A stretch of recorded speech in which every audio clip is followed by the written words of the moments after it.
সমূহ অসমবাসী ৰাইজলৈ আমাৰ নিচাদৰ ঘৰত আজি বছৰীয়া বাৰ্ষিক কৰিছিলে নপুৰুষ এই আমাৰ জলপান দিছে নাম ঘোষা সামৰাৰ পিছত আমাৰ অসমবাসীয়েতো সকলোৱে জানে জলপান দৈ গাখীৰ গুড় চেয়া চাউল আপোনালোকে সকলোৱে যাতে কৰে কৰিছে চাগে কিছুমানে কৰে সকলোৱে নকৰিবও পাৰে হয় নাই কোমল চাউল জলপান এইটো আমাৰ মানে পৰম্পৰা নীতি গতিকে সমূহ অসমবাসীলৈ অশেষ ধন্যবাদ থাকিল ধন্যবাদ চাওক ৰাইজে লোভ লগাই খাই আছে গাখীৰ দিছে দিছে কোমল চাউলৰ জলপান বেয়া খাইছে খাই আছে এইজন আমাৰ ৰাজীৱ চুতীয়া খুব দিছে তেওঁ আজি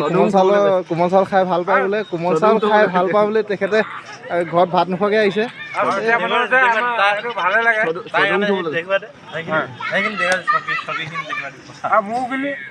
আমাৰ অৱস্থাটো বেয়া মানে আমি অকল গুড়কে লৈছোঁ এইজন বেমাৰী মানুহ আহিব নালাগিছিলে আহিলে লোভটো এতিয়া গুড়কে খাই আছোঁ লোভ আৱহিব নোৱাৰি আহিলে এতিয়া বাকীসকলে খাই আছে তেখেতক চাই মোকে লাগে নে কিয়ে নে মোক নালাগে ইমান চিন্তা কৰিব নালাগে মই ইমান লোভত থকাও নাই ঠিক আছে এইবাৰ জলপানা পাতি সামৰি এইবাৰ হৰিনামৰ মাজলৈ গৈছোঁ যিহেতু নেকি হৰিনাম লোৱা মনৰ ভাই হৰিনাম নল'লে নামৰ পিনে গতি নাই।